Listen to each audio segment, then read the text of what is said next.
வணக்கம் ஐயா. ஐயா வணக்கம் வணக்கம்யா. சொல்லுங்க. இன்னும் யாரும் வரல போட்டுக்கு. ம். அதாவது கீழே நாட்டு விஞ்ஞானம், மேலை நாட்டு விஞ்ஞானம்.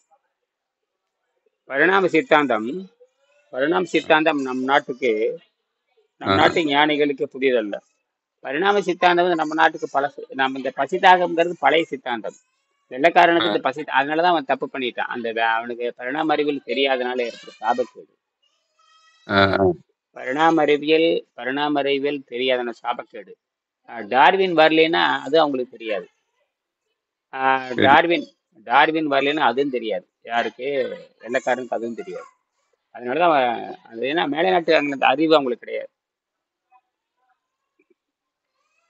அதாங்க.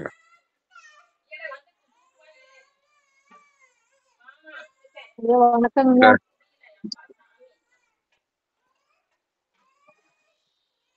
சரி. ம். அந்த மேலை நாட்டு சித்தாந்தம் அவங்களுக்கு தெரியாத.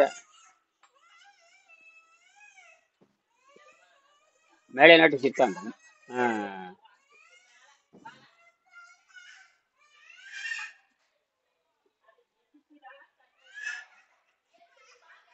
நேத்து இரவு 8 வெளியே இருந்தேங்கய்யா. அப்ப கொஞ்சம் வாய்ஸ் சரியில்லை நேத்து. ஆஹ், அப்புறம் அதுல சில சந்தேகம் வந்தது. அப்புறம் கேட்கறதுக்குள்ள எல்லாம் முடிஞ்சது. அப்புறம் நானும் அதுல வெளியூர் இருந்ததுனால விட்டுட்டேன். அந்த பாசிங் உபவாசத்தை பத்தி இப்ப ஐயா பேசிக்கிட்டு இருந்தீங்க. ம், அந்த என்ன சூரிய அறிவு இல்லாத உபவாசம்னா அது அது ஒன்றும் பண்ண முடியாது. நீங்க அதான் எனக்கு புரியல. ம், அப்புறம் அதோட நின்று போச்சு. ம், சூரிய அறிவுன்னு சொன்னீங்க. ம். சூரிய அறிவு. சூரியன். அதை சொல்லிக்கிட்டு இருந்தீங்க. அப்புறம் அதோட எனக்கு கட்டாயிடுச்சு. ஆஹ், அதே வெளியே. சூரியனிலிருந்து சக்தி எடுத்துக்கிறதாக அந்த கீரை இருக்கிற மலைக்கு வந்து ஆ, நாசா விஞ்ஞானிகள் நாசா ஆ. விஞ்ஞானிகளுக்கு சொன்னார். அவங்க அப்படித்தான். சரி. ம். ஓஹோ, அதைத்தான் சொல்லிக்கிட்டு இருந்திருப்பீங்க. ஆமா ஆமா, அது 180 பக்கம் இருக்கு. 180 பக்கம். ஓ, நம்மளுதுலயே.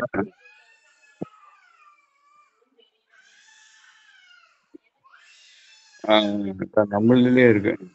ஆமா, 180 பக்கம் பார்த்தீங்கன்னா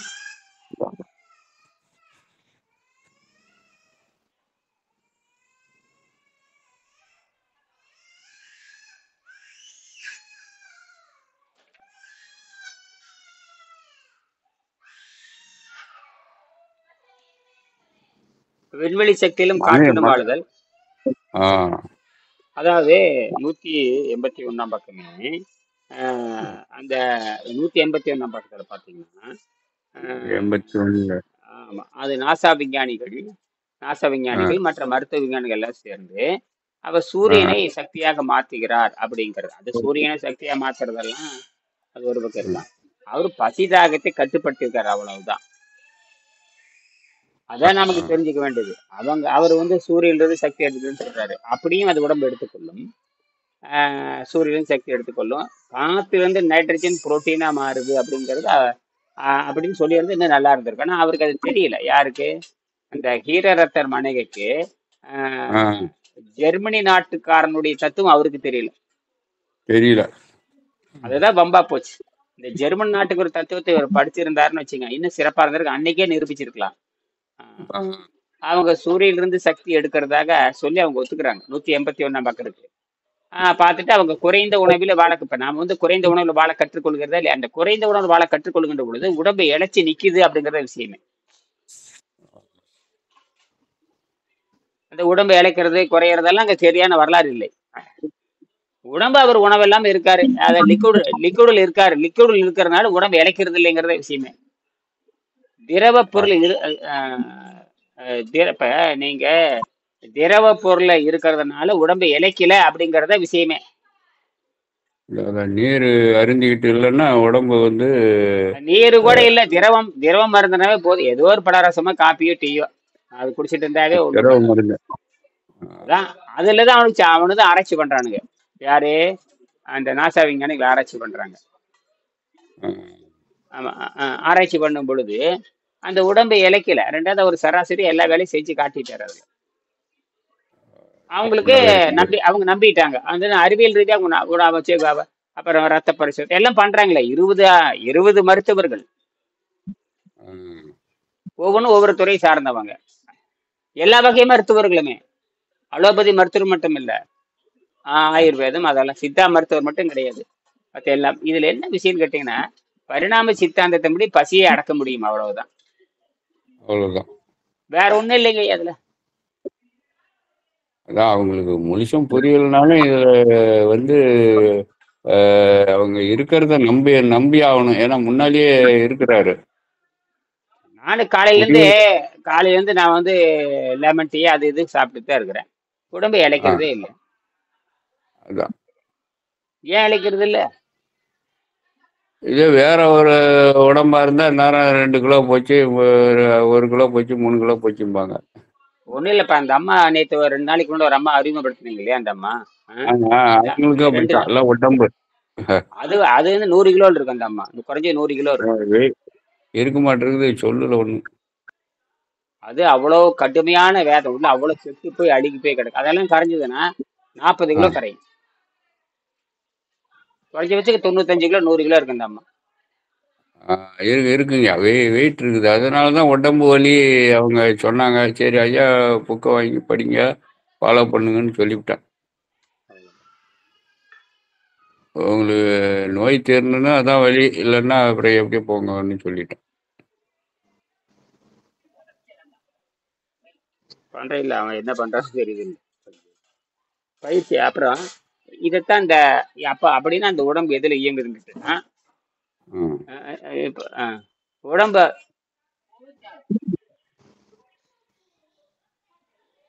உடம்பு அது எப்படி இயங்குது அப்படிங்கறது கேள்வி.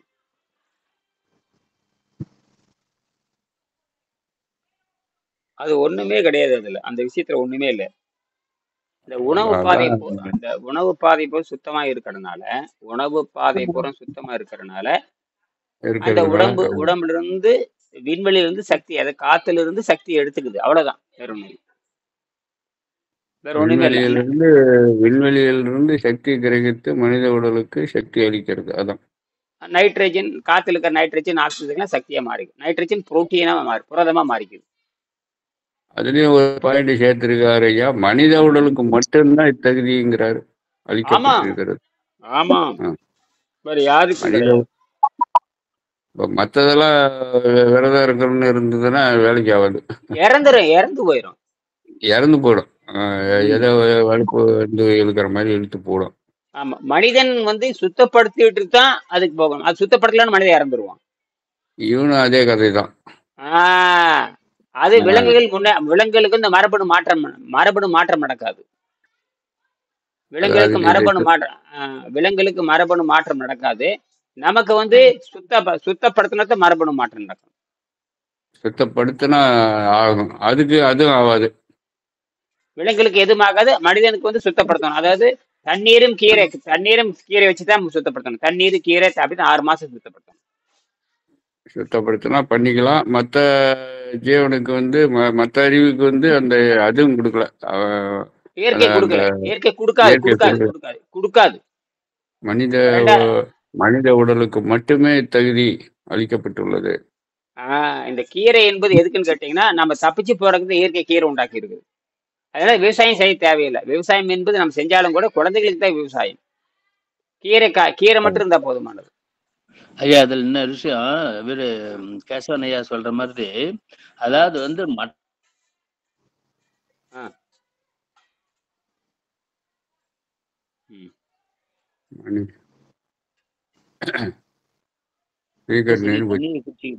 ஆனா நாம தான் எத்தனை திங்கிறோம், 1 or 2. அதனால நம்ம உடல்ல நாம சுத்தப்படுத்தி தான் ஆகணும். அதுங்க சுத்தப்படுத்தணுங்கிற அவசியம் கிடையாது. அவங்களுக்கு இயற்கையிலேயே அது ஓரளவுக்கு சுத்தப்படுத்தியும் இயற்கையிலேயே. இல்ல, அவரு அதுக்கு பசி தாகத்தை கட்டுப்படுத்த முடியாது. அது தோத்து போனது அப்படிங்கிறாரு. வேற ஒண்ணும் இல்லை. அது முன்னேற முடியாதுங்க. அது ஒரு ஆராய்ச்சிக்காக அவர் பண்ணாரே தவிர அது முன்னேற முடியாது. விஷயம் என்னன்னா விலங்குகள் முன்னேற முடியாது, அதுக்கு மரபணு மாற்றங்கள். மனிதனுக்கு தான், மனிதனுக்கு மட்டும்தான். அதுதான் இந்த இந்த பலன். எந்த நோயும் நொடி இல்லாமல் முதுமையை வென்று வாழ முடியும். உங்கள் விருப்பப்படி உங்க விரும்பும் காலத்தில் யோக சமாதியில் மரணம் நிகழும். இது சாதாரண விஷயமான்னு கேட்கிறேன். உங்கள் விருப்பப்படி என்ன நல்ல முத்து புரியுதா? உங்கள் உங்கள் விருப்பப்படிதான் மரணம் நிகழும். ஏதாவது நம்ப முடியுதா உங்களால? விரும்பும் காலத்தில் யோக சமாதியில் மரணமல்லா பெருவாழ்வு. நீங்க விரும்ப அதுதான் இது வந்து தெரியாம 2000 வருஷம் யாருக்கும் தெரியல. அதனாலதான் கடுமையான விதிகளை நான் போடுறேன். இது வந்து சாதாரண யாரும் கற்றுக்கொள்ள முடியாது.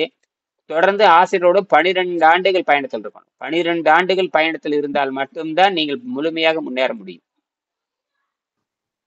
இல்லைன்னா முன்னேற முடியாது. புத்தகத்தை வாங்கி படிச்சுட்டு தப்பிச்சுக்கலாம் அப்படின்னு நிறைய பேர் அப்படிதான் நினைக்கிறாங்க. 98 பேர் அப்படிதான் எல்லாம் தோத்து போயிட்டாங்க எல்லாருமே. எங்கிட்ட புத்தகத்தை வாங்கி போனவன் படிச்சவன் எல்லாம் தோத்து போயிட்டானுங்க. சாப்பாடு தெரியாது, வரமாட்டானுங்க, வரவும் முடியாது. சரி, இந்த முறையில் உணவு பாதை மனித உடலில் வாய் முதல் பெருங்குடல் வரை மிகவும் சுத்தமாக வைக்கப்படுவதால் அது விண்வெளி சக்தியை கிரகித்து மனித உடலுக்கு சக்தியை அளிக்கிறது. பரிணாம சித்தாந்தத்தின்படி மனிதனுக்கு மட்டும்தான் விலங்குகளுக்கு பரிணாம சித்தாந்தம் கிடையாது, நமக்கு தான் பரிணாம சித்தாந்தம். விலங்குகள் வந்து பரிணாம சித்தாந்தம் முடிஞ்சு போச்சு. அதோட சரி, நாம மேல் நோக்கி போயிட்டு இருக்கிறோம். இந்த 5 அறிவோட சரி. ஆமா, முடிஞ்சு போச்சு. அவ்வளவுதாங்க ஐயா, வேற ஒண்ணும் இல்லையா. பரிணாமம் அதுக்கு மேல இல்ல. அதுக்கு நமக்கு தான் பரிணாமம். நமக்கு தான் பரிணாமம். அப்புறம் இவர் என்ன பண்ணிருக்காருன்னு கேட்டீங்கன்னா, இதன் பலன் யோகிகள் உயிருடன் புதைக்கப்பட்டு பின் வெளியே எடுக்கப்பட்டு உயிரூட்டப்பட்டது சென்ற நூற்றாண்டில் நடந்திருக்கிறது. அதெல்லாம் மூச்சு அடக்கி எல்லாம் பண்ணியிருக்காங்க. அதெல்லாம் புதைச்சு விட்டு அப்புறம் நோண்டி எடுத்தா மறுபடியும் வாழ்றோம். ஆமா, இதெல்லாம் இருந்து அது மூச்சு சுவாசத்தை நிறுத்தலாம். அதாவது வேதியியல் மாற்றம் நடக்க சுவாசத்தையே நிறுத்தி பழகலாம். சுவாசத்தை நிறுத்திட்டு ரத்த ஓட்டம் மட்டும் ஓடிக்கிட்டே இருக்கும்.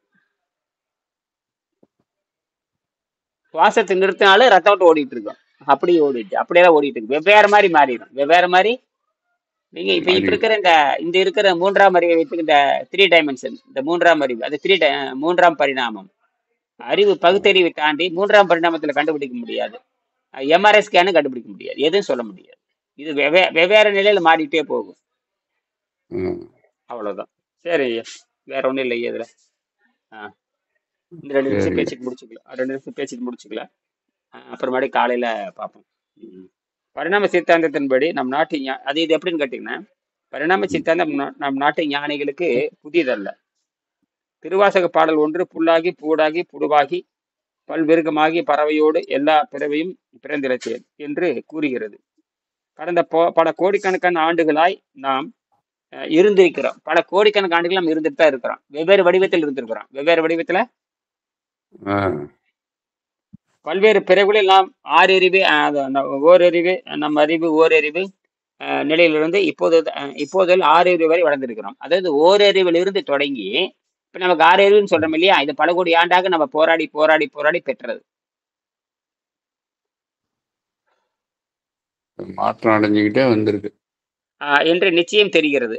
அறிவு பலம் பெருகி வரும் பொழுது நம் உடல் பலம் தானாக குறைந்துவிடும். வெளிப்படை ஒரு கன்றுக்குட்டி பிறந்தவுடன் ஓடக்கூடியது. ஆனா மனித குழந்தை நிலை நமக்கு தெரியும். ஒரு கன்றுக்குட்டி பிறந்தன மனித குழந்தை ஓடுமா? அப்ப இதுல இருந்தே தெரிஞ்சு போச்சு இல்லையா. அப்ப அதுக்கு உடல் பலம், நமக்கு அறிவு பலம். நம்ம கேட்டு கேட்டுதான் நடக்கணும். கேட்டுத்தான் நடக்கணும். 90 ஆண்டு ஆயிடுச்சு கேட்காம நடந்தீங்கன்னா மாட்டிக்குவீங்க. 90 ஆகி போச்சு, நாம என்ன பெரிய படிச்சுட்டோம் அப்படின்னு நினைச்சீங்க, மர நட்டி தான் விழுகும். என்னது, மர நட்டி தான்.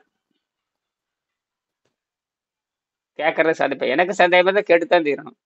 என்ன வெங்கடேசன் இருந்தா கேட்பேன், இப்ப யார்கிட்ட போய் கேட்கறது எனக்கு தெரியல. அப்புறம் வேற கேசவன் இருந்தா கேட்கணும். அப்புறம் கேசவன் என்கிட்ட கேட்கணும். இப்படித்தான் கேட்கணும். ஐயா வெங்கடேஷுக்கு அப்பா அம்மாக்கெல்லாம் வந்த நோய் நமக்கு வர்றதுக்கு வாய்ப்பு இருக்குமா ஐயா? சொல்றாங்க அதுல கேட்கறதுக்கு. செருப்பால் அடிச்சு விரட்டிடலாம், செருப்பால் அடிச்சு விரட்டிடலாம். ஏன்னா ஜீன்ல சக்கரை வந்தது, இப்ப டாக்டருங்க எல்லாம் அப்பா அம்மாவுக்கு வந்திருக்கா உனக்கு வரும் கஷ்டம். அப்படின்னு அதாவது நாம பசி தாகத்தில் கை வைக்கிறோம் இல்லையா? பசி தாகத்துக்கு பரிணாமத்துல கை வைக்கிறோம், பரிணாமத்தை கை வைக்கிறோம். பரிணாமத்துல அது வந்து ஐம்புலன்களை தாண்டாது. ஐம்புலன்கள் ருசியை தாண்டாதது, பகுத்தறிவு தாண்டாது. நாம 7ஆம் அறிவுக்கு போறப்ப அதெல்லாம் ஒண்ணும் இல்லை. அதெல்லாம் ஒரு சாதாரண, அது இழிநிலை மாதிரி, கொசு மாதிரி. அதெல்லாம் என்னது கொசு பத்தி நம்ம பேச முடியாது. அதெல்லாம் நாம இங்க வந்து யோகா நிலையில, இது யோகா மருத்துவமே கிடையாது. மருத்துவம் மாதிரி இருக்கும், ஆனா எல்லாமே கடந்தது மருத்துவம். ஆனா நோய் நல்லாகுது இல்ல? அப்ப இது அதிசயம் என்னன்னு கேட்டீங்கன்னா, எல்லா நோயும் நல்லாகுது, எந்த மருந்து மாத்திரையும் இல்லாம நல்லாகுது. பரம்பரையாவது இதாவதுன்னு எல்லாத்தையும் அடிச்சு தள்ளுது. ரத்தத்தை கழுவுன்னு 6 மாசம் கழுவு சொல்ற, கொஞ்சமா கழுவு சொல்ற. 6 மாசம் கழுவுறதுன்னு சாதாரணமா? பரம்பரையும் போயிடுது, எல்லாம் போயிடுது. வெள்ள வெளியேறு பளிச்சுன்னு கவிச்சி வாடையே இருக்காது, நாட்டமே இருக்காது. அது நீங்க 40-50 நாளே வாய் நாத்தம் போயிடும். 40-50 நாள் வர்றப்பவே இந்த வாயில நாறுறதெல்லாம் போயிடும், எல்லாம் போயிடும். நாத்தம் போனாவே நீங்க ரெடி ஆயிட்டீங்கன்னு அர்த்தம். இல்லாட்டினா போகுது, கொஞ்சத்தை வாடையை அடிக்குது, கரகம் முடிச்சு பிணவாடை தானே. அது வந்து பிணவாடின்னு சொல்றதை விட வேற எல்லாம் சொல்லலாம், அந்த அளவுக்கு சாக்கடை தான். சாக்கடையா பண்ணி வச்சாச்சு. காலையில எழுந்திரிச்சு நீங்களே டிஃபன் ஊத்தி பாருங்க, என்ன வாடை அடிக்க கருமம் பிடிச்ச அளவு. அப்புறம் கேட்டா அறிவாளிங்கிறோம். என்னது பெரிய அறிவாளிங்கிற கருமம், அந்த வாடை அடிக்குது. எந்த ஆட்டுக்கு மாட்டுக்கு அந்த நாத்து அடிக்கிறதுல? ஒரு ஆட்டுக்குட்டி வாய் மூந்து பாருங்க, எந்த வாடையும் இருக்காது. ஆமா, ஒரு நாட்டம் அடிக்கிறது இல்லையா? கொஞ்சமானதா தின்றாங்க ஐயா மனுஷன், பாக்குறதெல்லாம் இல்ல அந்த மாவு சத்து தான் காரணம். மாவும் அந்த இறைச்சியும் தான் காரணம். ரைஸ் அந்த மாவு சத்து தான் அவ்வளவு கொடு. அந்த மாவு சத்து உள்ளேயே தங்கி ஒட்டிக்குதுங்க. மாவு சத்து வெளியே போனா பரவாயில்ல, உள்ளேயே தங்கி ஒட்டிட்டு கிருமி அது மேல ஏறிக்கும். மாவு சத்து ஏறிக்கும், அது கொழுப்பா மாறிக்கும், எல்லா உறுப்பையும் படிச்சுக்கும். அதை சுற்றி கோடிக்கணக்கான கிருமி உட்காந்துருக்கும். அது அங்க ஓட்டை போட்டுட்டு இருக்கும், நாட்டத்தை உண்டு பண்ணிட்டே இருக்கும். அது பேண்டு வச்சுக்கிட்டே இருக்கும், அது பேண்டு விட்டே இருக்கும். எது? அந்த கிருமிகள் பேண்டு விட்டே இருக்கும். கிருமிகள் மலத்தை தள்ளிட்டே இருக்கும். நீங்க வேற அது கிருமிகள் தான் மலத்தை உற்பத்தி பண்றது. எல்லா கிருமிகள் தான் நீங்களா உற்பத்தி பண்றீங்க.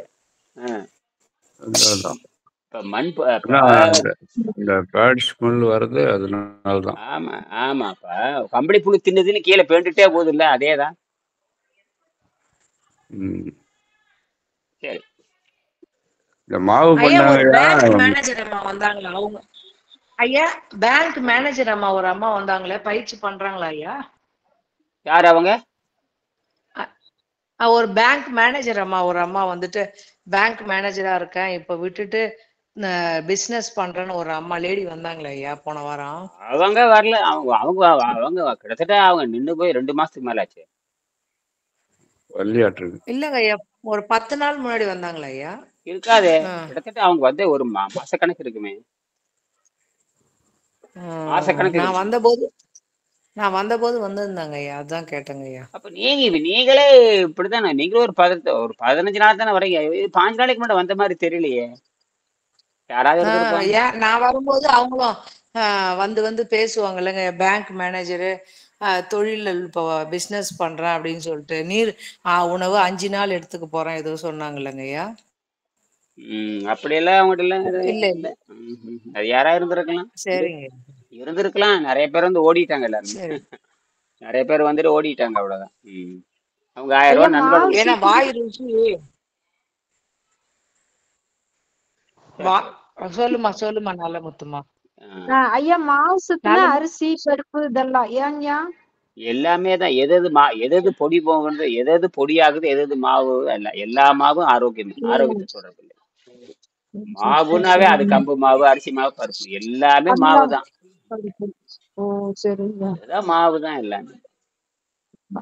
அது மட்டும் இல்ல, எல்லா வகையான உணவுகளுமே ரத்தத்துக்கு. நம்ம உடம்பு வந்து இயற்கையாக சக்தியில இயங்குது. அதனாலதான் நம்ம வந்து அது உணவு பழக்கம், உணவு ஆரோக்கியம் கிடையாது, உணவு பழக்கம் அப்படிங்கிற. நாம உணவு பழக்கம் தான் சொல்றேன். உணவு பழக்கம் தான் மனிதனை சாகடிக்கிறதுன்னு சொல்றேன். கீரை காய்கறியில பழக்கமே கிடையாது. அது சுத்தத்துக்கு தான் பயன்படுத்தணும். அது வந்து உணவுன்னு சொல்ல முடியாது.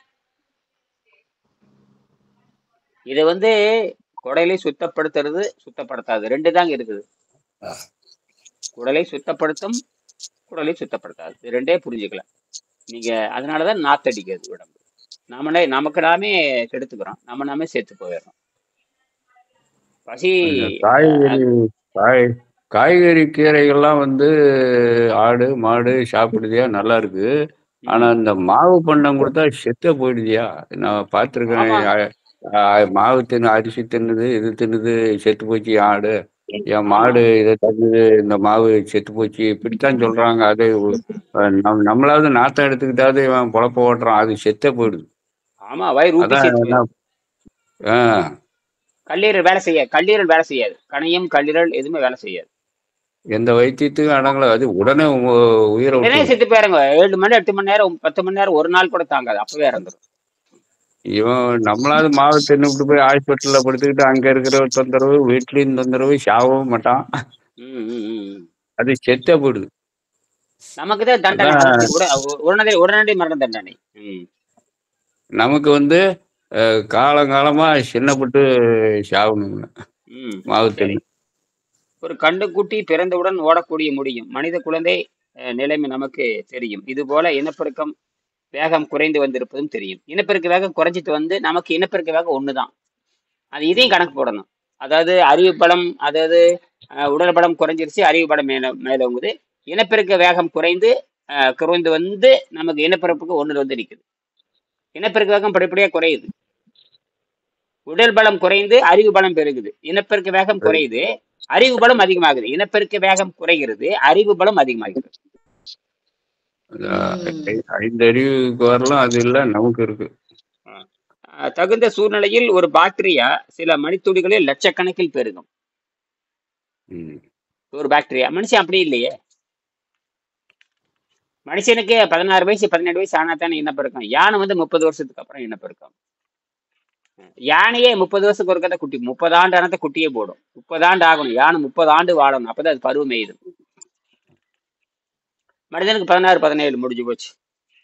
சரி, மேற்படி நேர்கோடிகள் நீட்டி பார்த்தால் திருவள்ளுவர் சொன்ன யமனை வெல்லும் உடல் நம்மிடம் உள்ளது. அதாவது அப்ப இயற்கையாகவே அறிவு பலம் மேலங்கிற நம்ம பசி தாக்கத்தை கட்டுப்படுத்துறோம். அவ்வளவுதான், வேற ஒண்ணுமே இல்லை. பசி நல்ல சுத்தமான உடம்புக்கு பசி துன்பம் தராது. அப்படியே ஒரு கடல் மிட்டாய் சாப்பிட்டேன், அவ்வளவுதான். பசிக்கிற மாதிரி மாதிரி தண்ணி குடிச்சா சரியா போச்சு. குறை ஏறிடுது. இந்த பச்சை மிளகாய் ஒண்ணு இந்த சாலட் மாதிரி செஞ்சிருந்தாங்க, வெள்ளரிக்காயில போட்டிருந்தாங்க, கொஞ்சம் வெள்ளரிக்காயில அந்த பச்சை மிளகாய் போட்டிருந்தாங்க. அது பச்சை மிளகாய் கரெக்டா போய் அது தொண்டையில போய் மூக்கில் ஏறிடு. ஒரு 1/2 மணி நேரம் 10 நிமிஷம் படாதபாடு பட்டுது.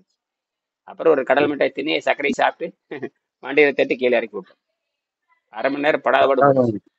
காரம் சுத்தமா உடல் சுத்தமான உடல் காரத்தை ஏற்றுக்க மாட்டேங்குது. அது நல்லா போய் உள்ள ஏறிடுது. இதுல மூவில போய் நல்லா ஏறி காரம் அப்படி ஏறிடுது. அப்புறம் பண்ணிட்டு அப்புறம் சரியா போச்சு. அப்புறம் கொஞ்சம் வேர்க்கல்லையும் சர்க்கரையை பூரா காரம் எடுத்துடுச்சு.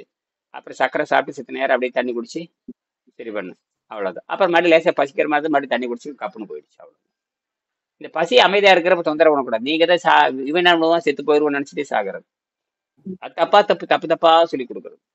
6 மணிக்கு சாப்பிட்டுக்கணும். பசி எடுத்துன்னா தண்ணி குடிச்சா கம்முன்னு ஆயிடுதுங்க உடம்பு. அவ்வளவுதான். அப்ப அந்த உடம்பு கவனிச்சுட்டே வரணும். வாந்தி வர்ற வரைக்கும் நீங்க தண்ணி குடிக்கணும். எல்லாரும் தைரியமா செய்யலாம். வாந்தி வர்ற வரைக்கும் தண்ணி குடிச்சிட்டே வரலாம். அந்த வாந்தி வரும் ஒரு கட்டத்துல. அப்ப உள்ள பச்சையா மஞ்சளா வாந்தி வரும். அப்படி இப்படி நேற்று கூட சொன்னாங்களே இவங்க அருணா, அவங்கள வரும் இன்னும் வரும். தனிப்பட்ட முறையில பேசினாங்க. திருமறையனுக்கு அப்படிதான் வந்து.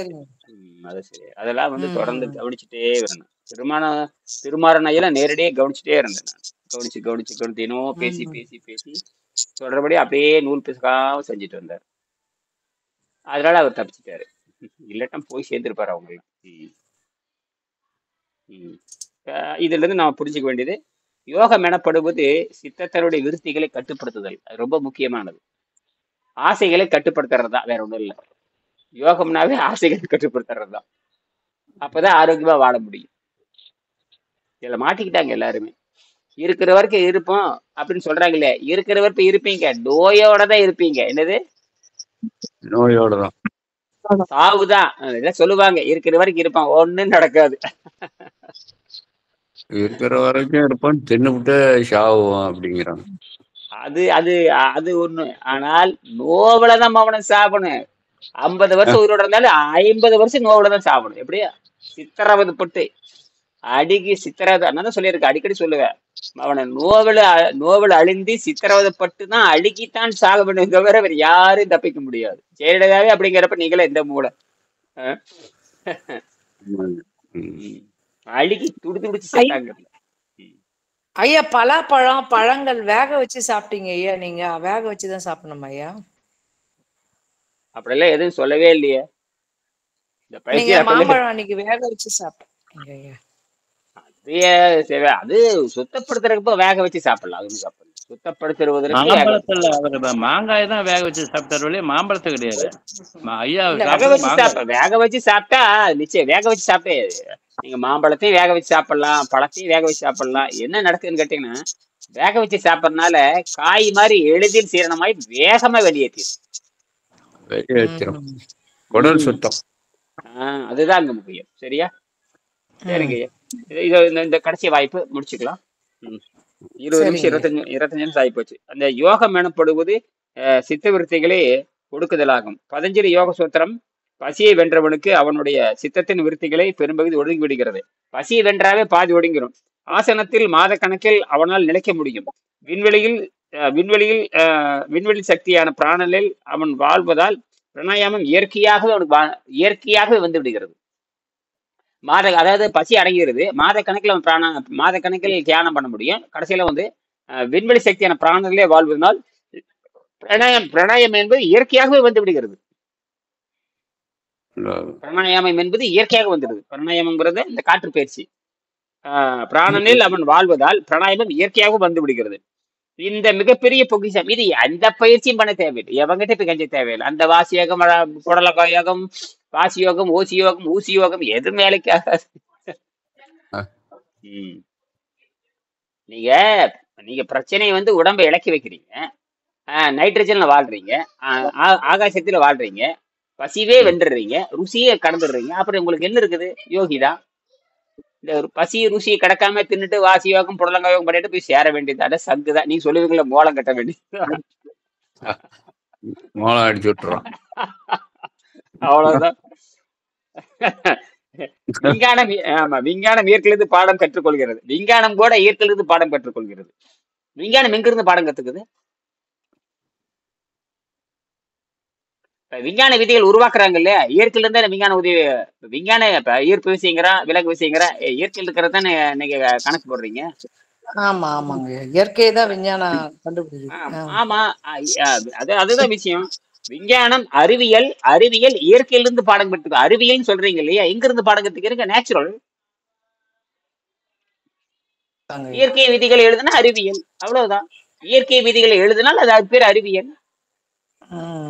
அப்ப இயற்கை கவனிச்சுதான் எழுத முடியும். இயற்கை கவனிக்கணும், அதனால தாவரவியல் பேர் வச்சீங்க. அப்புறம் விலங்கு கவனிச்சீங்க, விலங்கியல்ங்கிறீங்க. மனிதவியல், அவ்வளவுதான்.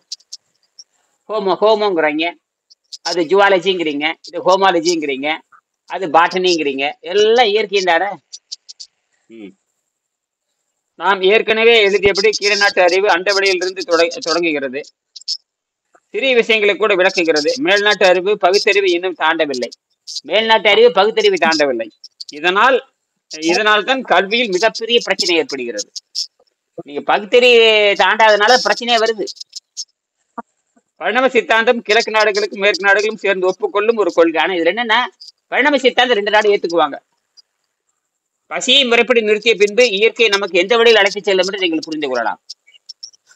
திரும்பவும் ரொம்ப நாள் பேசாம இருக்கிறேன், இன்னைக்கு மாடி நாளைக்கு பேசலாம். பசியை முறைப்படி நிறுத்திய பின்பு இயற்கை நம்ம எந்த வழியில் அழைத்து செல்லும் புரிந்து கொள்ள முடியும்.